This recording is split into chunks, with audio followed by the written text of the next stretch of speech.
The county, as I said, is one of the 4 that have been trialling Clares Law for the past 6 months. In fact, 6 months today. The law was named after Clare Wood. Clare died at the hands of her violent ex-partner. Clare thought he had a criminal record for motoring offences, but actually he'd been in prison for 3 years for harassing a woman, and earlier for 6 months after breaching a restraining order. The law allows police to reveal details of accusations of abuse, as I say, even if they haven't been proven. Now, the Prime Minister, David Cameron, made comments in the Commons after the Devizes Tory MP Claire Perry raised the issue with him. Just have a listen to what Claire Perry had to say. Last year, more than 100 women were killed by men in the United Kingdom, and we know that domestic violence happens behind doorways across this entire country. Will the Prime Minister take the opportunity of International Women's Day to pay tribute to the outstanding work being done by Wiltshire Police in trialling new ways of reducing this appalling crime, and also to the Victim Support Centre in Devizes, who are providing services for those who suffer in my constituency? It's Claire Perry talking in the Commons, and the Prime Minister was happy to agree. I particularly want to commend not just the police in Wiltshire, but actually the local authority that has done very good work at bringing all the agencies together to make sure we really have a joined-up approach of trying to crack this very difficult problem, which actually, as she says, has often been hidden from view. Well, this year alone, Wiltshire Police have had 30 applications. A third of people were given the information that they asked for. The aim of this trial is to help people like Lucy. By the way, that's not her real name, from South Wiltshire. BBC Wiltshire's Karen Gardner went to meet her and asked her how her relationship began. The relationship evolved when I was least expecting it. I had actually come out from previous relationships with a view of never getting involved with another man. I was charmed and he caught me literally on the hop. He seemed a nice man. I was very wary and I was going quite slowly, I thought at the time. Everything was very, very charming. He was charming. I met his family. It was all very, very quick. And when I look back on it now, the speed was the essence. He ticked all the boxes that you could ask of a man for a normal, healthy woman who wants to be in a relationship with normal desires. Absolutely. The kids loved him. You know, it was just magic. Now, you married him quite quickly, didn't you? I did. How quickly? It's probably within about 3 months, or just under the 3 months. The actual wedding planning, again, was very, very quick. When did you start to realise that this wasn't exactly what you'd signed up for? It was literally the following day when we'd actually gone abroad on our honeymoon, and then something just snapped. And I put it down at first to perhaps the heat. You know, he was tired, we were travelling abroad. But it just seemed completely out of character for the person that I'd actually seen. And I suddenly saw another man. It wasn't him. I didn't recognise there was anger. I was frightened to the point where I literally barricaded myself into a little room. Lucy, just give us an insight into the day you had in those last couple of years with your ex-husband.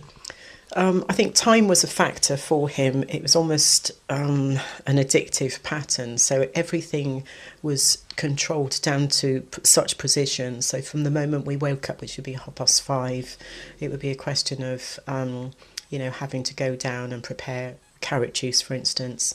Literally, from the moment he was actually sitting in the car, I would be given lots of texts, giving me instructions of what I had to do. You know, the whole day would be mapped out for me. But you also had 2 children.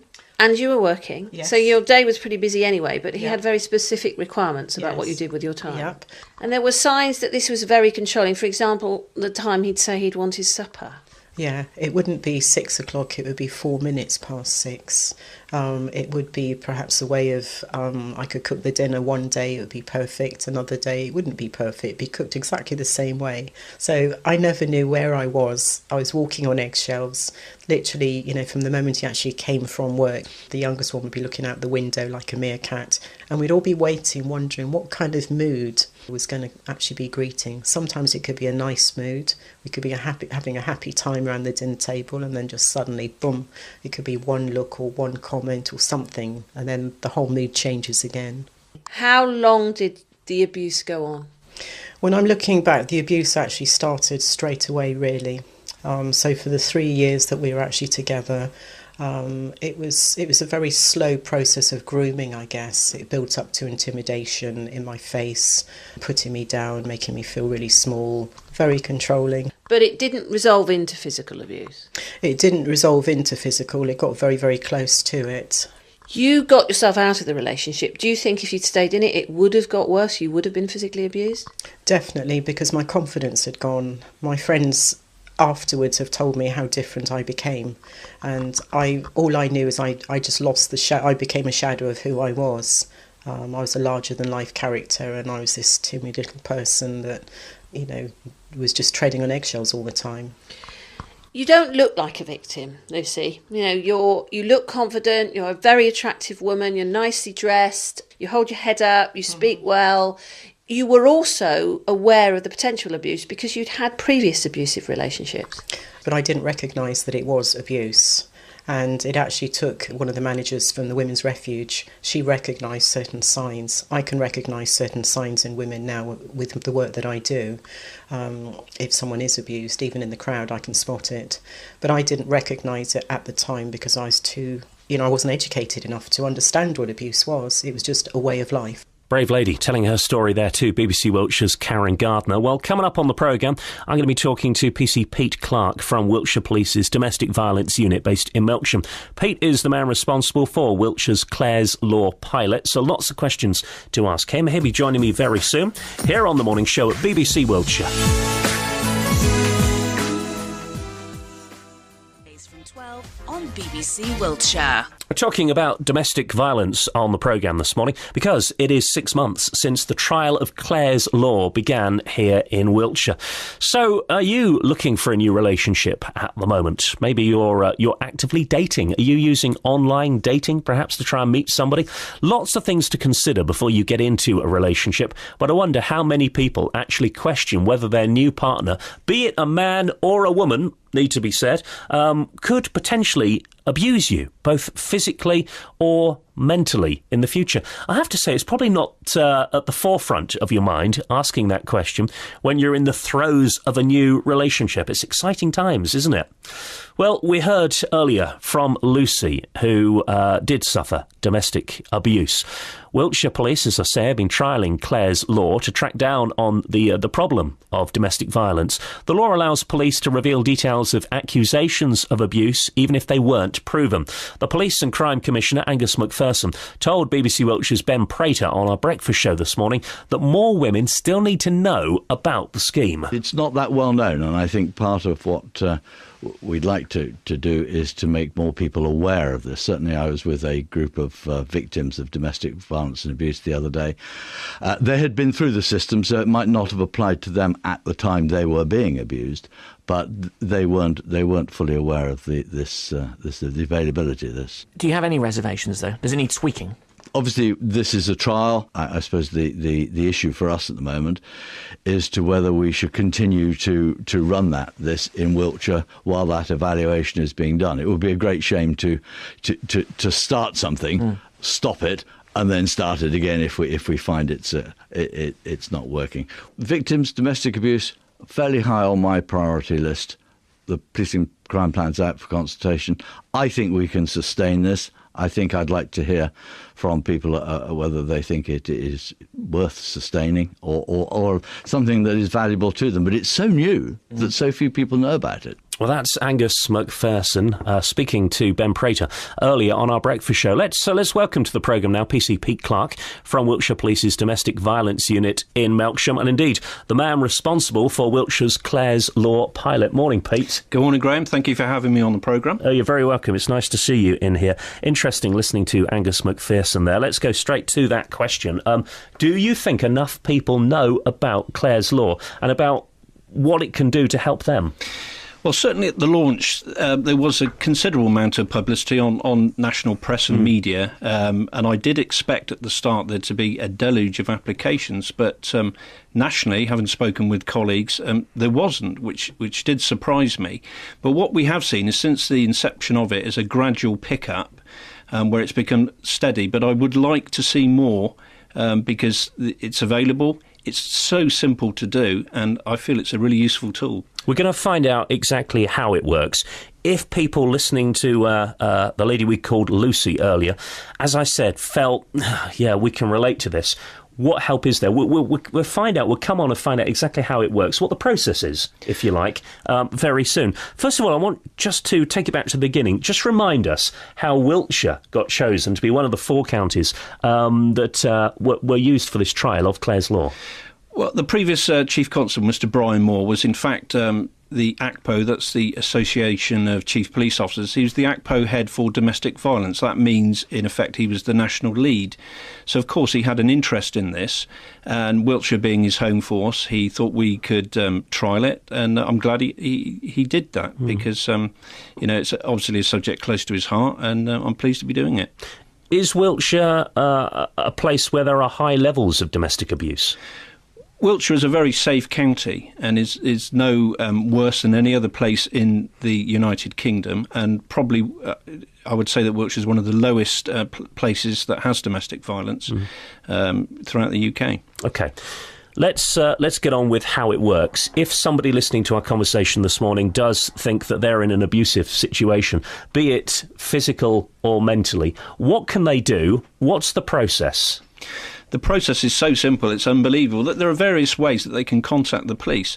And the easiest way is to just pop into one of our police stations. It can be Swindon, Salisbury, Melksham or Chippenham, into the inquiry office and go in and say, I would like to make a Clares Law, or as we would refer to it, a domestic violence disclosure scheme application. They fill out a few forms at the desk. That can be done in private because obviously the nature of it could be quite sensitive. And then the process starts. Otherwise, they can approach an officer or a police community support officer in the street and make that request. They can also do it on the telephone. So they simply have to pick up our force contact centre, make that application. It would take about 10 minutes for the application to be completed. It then comes into the system and ultimately comes to me, and I will process it. It can also actually be done online. I would imagine it's going to take an awful lot for someone, though, to get to that stage, to actually have to think in their mind, OK, I've got to pick up the phone and talk to the police, or walk through the doors of a police station. That's something that no one's going to do lightly. No, it takes a huge amount of courage, and I think what people must realise with domestic victims is that they may have been subject for various types of abuse over a very long period of time. They probably have been subject of extensive grooming and conditioning, and it would take a huge amount of courage to actually walk through the doors of a police station and say, I want to do this. Particularly if they're feeling like they've got low self-esteem. Yes, that's a common trait. Sadly, with many domestic victims, they have low self-esteem.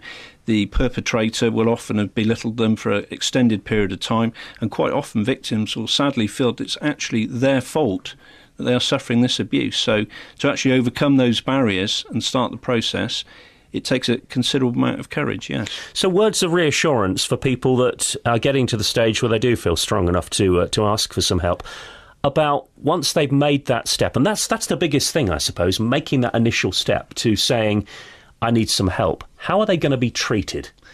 The minute the application starts, there's a considerable package that goes with it. There are time parameters for the various stages, and throughout that whole process, I'm in constant contact with them, as can be support agencies if they need to be. Each case is dealt with on a case-by-case basis. So effectively what I'm doing is risk assessing, taking into account the needs of the person, looking at all those exterior factors. So part of it is this massive thing about managing the risk, safeguarding the other two sort of founding principles that we base it on. So, I have to remain in constant contact.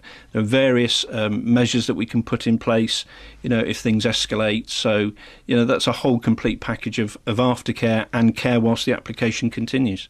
Now, we mustn't forget that at the moment, Clares Law is a trial. We're 6 months into the trial. As with any trial, you have to have some sort of measure of success to see whether or not this is something that can be introduced full-time. How do you measure success of something like this? Well, an easy one would be the obvious one. How many applications have we had? And then you'd have to look at breaking that down into how many people we actually disclosed to, and then as a result of disclosure, what they did in regards to the relationship. But for me, it's the invisible factor. It's that thing that you can't quantify. It's prevention. And prevention is the name of the game. And what we're looking at is if we give a correct disclosure to a person, we are not looking in the future that they would perhaps be a victim of an assault or being involved in an abusive relationship down the line, 4-6 months. It's preventative. Very difficult to actually put onto a graph and measure. Yeah. But it's an invisible factor. But, I know it's there. And you can't really sort of graph that, but it's definitely there. So in the last 6 months, what's the take-up been? Have many people got in contact and said, I need some help? Can I exercise Clares Law? The exact figures for Wiltshire, I mean, there's two routes that you can go into this. There's the straightforward where you can walk into a police station and say, I would like to make an application, but there's also what's called the third-party route, and this is known as the right to know. And this is where a third party, such as a relative, a friend, or an outside agency, can make an indirect approach to the police and say, I am concerned about this particular circumstances. A couple of classic examples have been a mother with her adult daughter.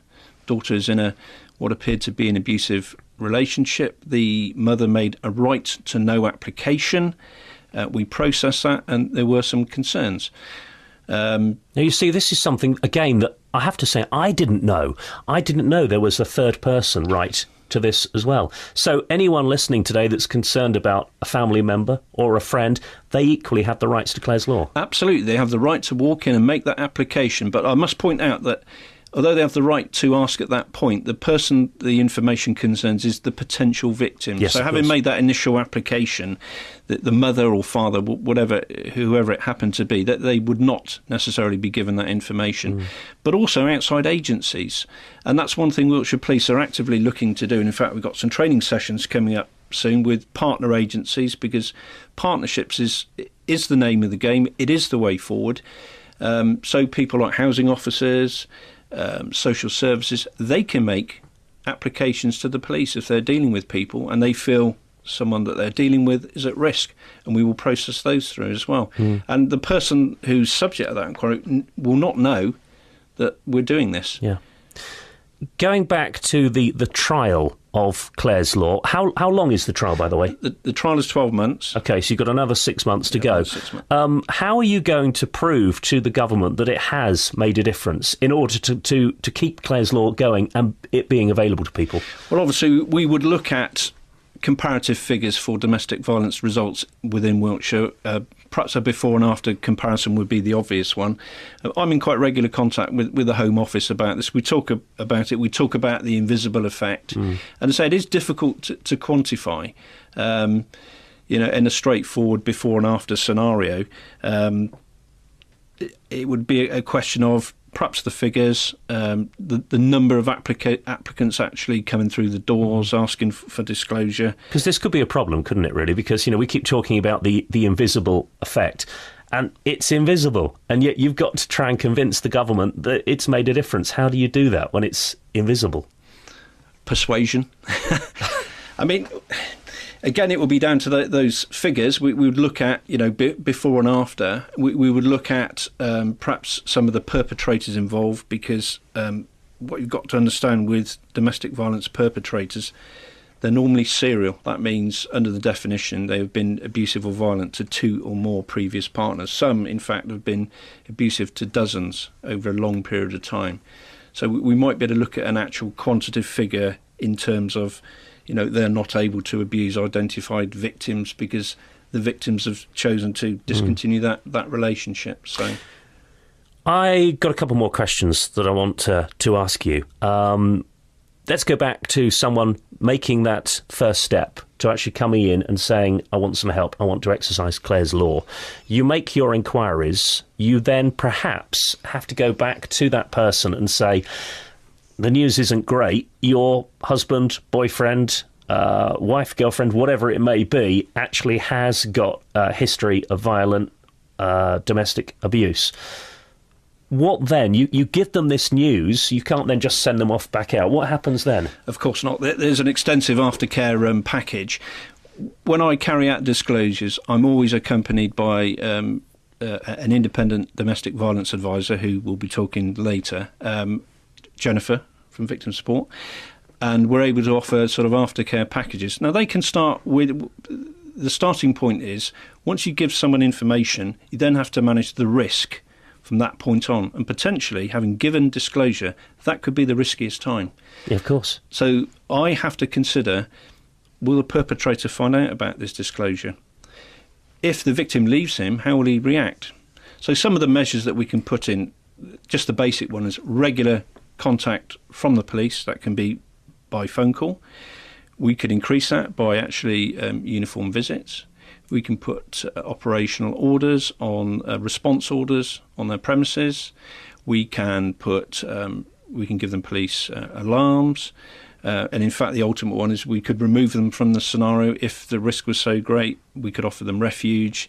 So there is a considerable aftercare, and that will go on for many weeks after. And I will constantly, throughout, risk assess every day, literally, until we get to a point where we feel the situation is managed and calmed down. So, and I suppose whatever the person decides to do with the information that you've given to them, they therefore then are in contact with you. So they can keep in contact with you. They know how to contact you, and you and your team can contact them. Make sure they're okay. Absolutely. I mean, I contact people regularly, as does Jennifer, via victim support. Who we're going to meet shortly. Yes, yeah. They've got my phone number. We can do follow-up visits. It's basically tailored on a case-by-case basis because each one is different.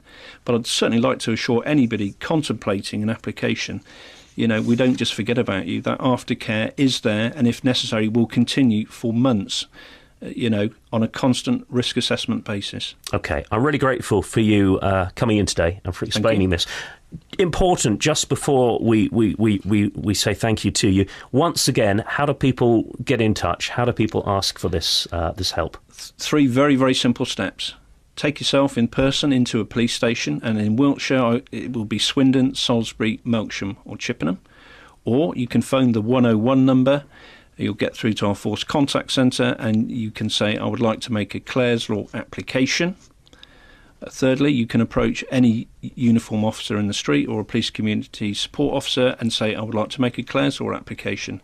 That will initiate the process, and from then on it will take its course, and I'll be in touch. Pete, thank you very much. Thank you. Good to see you. PC Pete Clark from Wiltshire Police's Domestic Violence Unit based in Melksham. It's 20 to 11.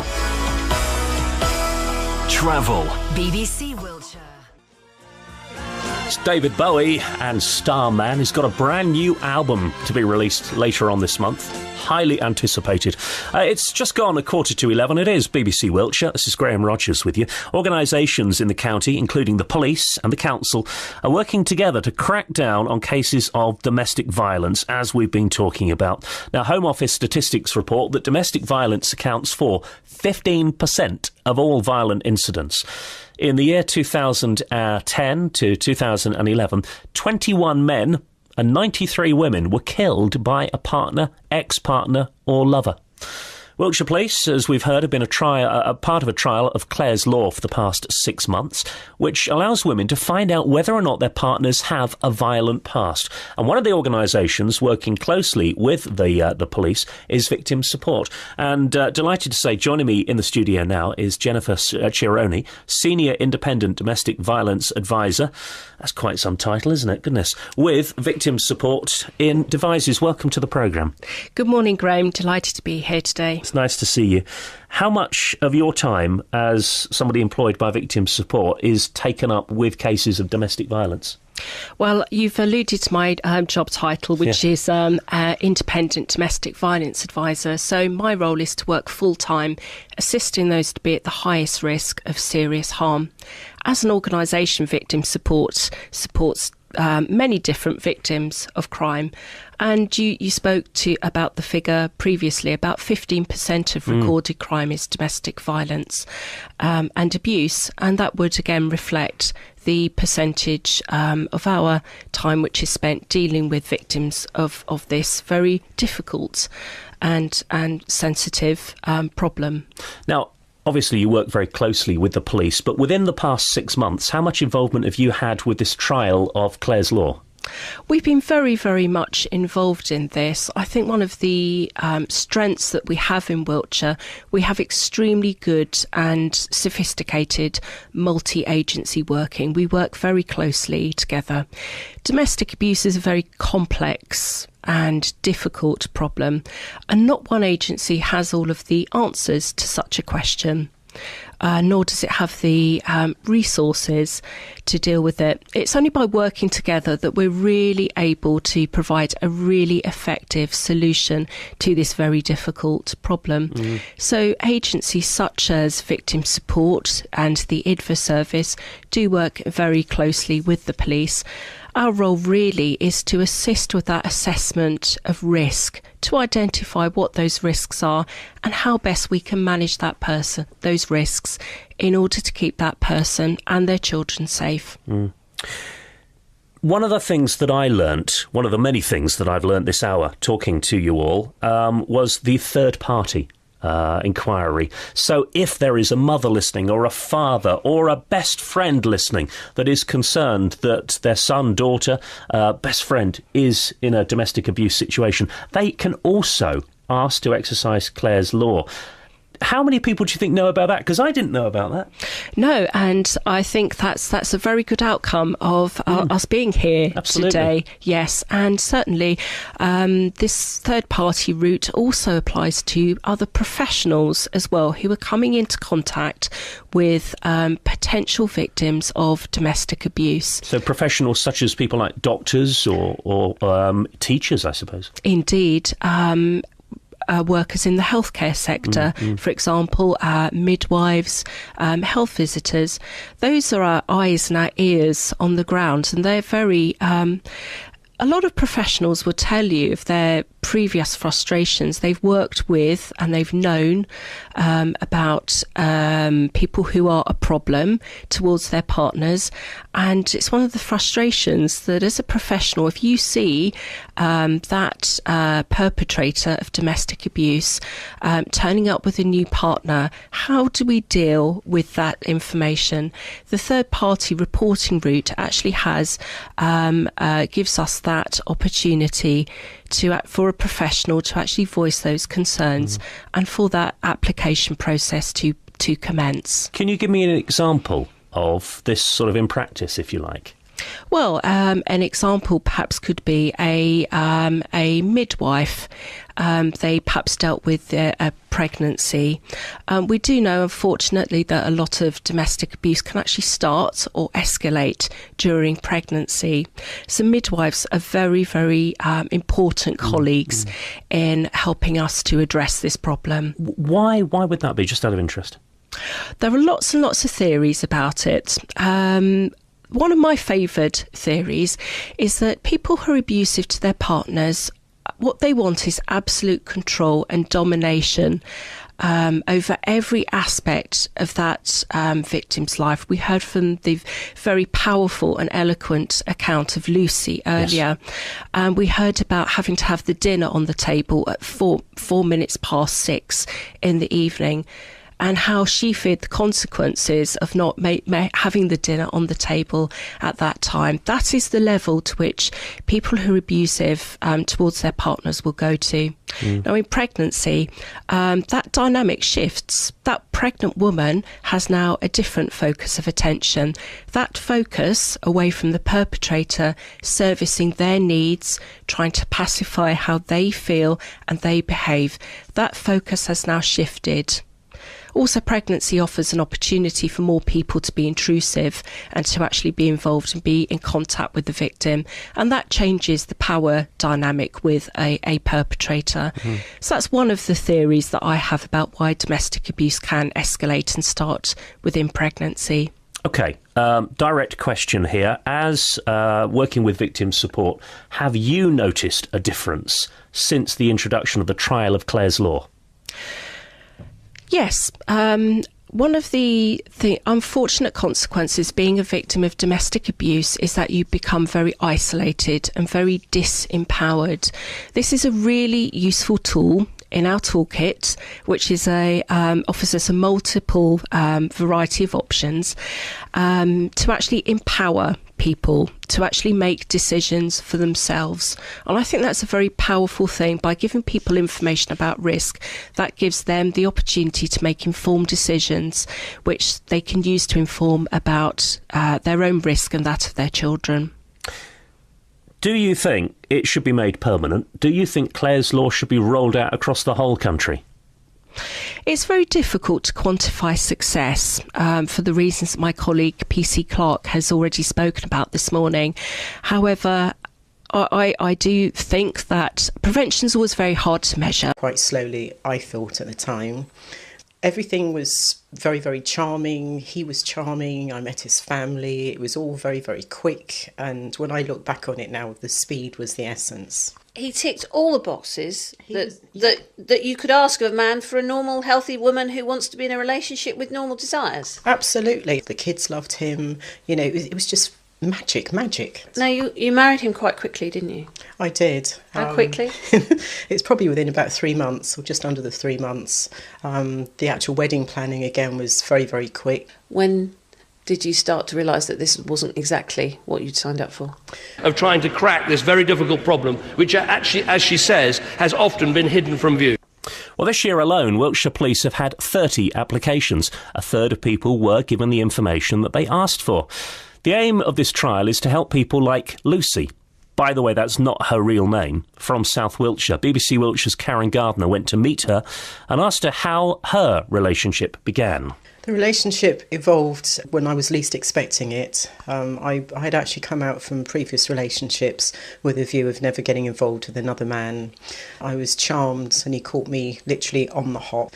He seemed a nice man. I was very wary and I was going... I'll listen to what Claire Perry had to say. Last year, more than 100 women were killed by men in the United Kingdom, and we know that domestic violence happens behind doorways across this entire country.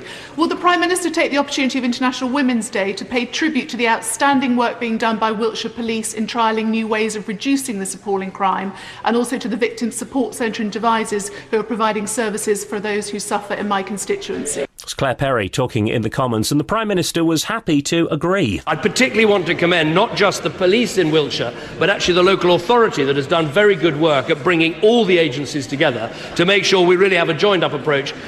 The county, as I said, is one of the 4 that have been trialling Clares Law for the past 6 months. In fact, 6 months today. The law was named after Clare Wood. Claire died at the hands of her violent ex-partner. Claire thought he had a criminal record for motoring offences, but actually he'd been in prison for 3 years for harassing a woman, and earlier for 6 months after breaching a restraining order. The law allows police to reveal details of accusations of abuse, as I say, even if they haven't been proven. Now, the Prime Minister, David Cameron, made comments in the Commons after the Devizes Tory MP Claire Perry raised the issue with him. It was literally the following day when we'd actually gone abroad on our honeymoon, and then something just snapped, and I put it down at first to perhaps the heat. You know, he was tired, we were travelling abroad, but it just seemed completely out of character for the person that I'd actually seen. And I suddenly saw another man. It wasn't him. I didn't recognise. There was anger. I was frightened to the point where I literally barricaded myself into a little room. Lucy, just give us an insight into the day you had in those last couple of years with your ex-husband. I think time was a factor for him. It was almost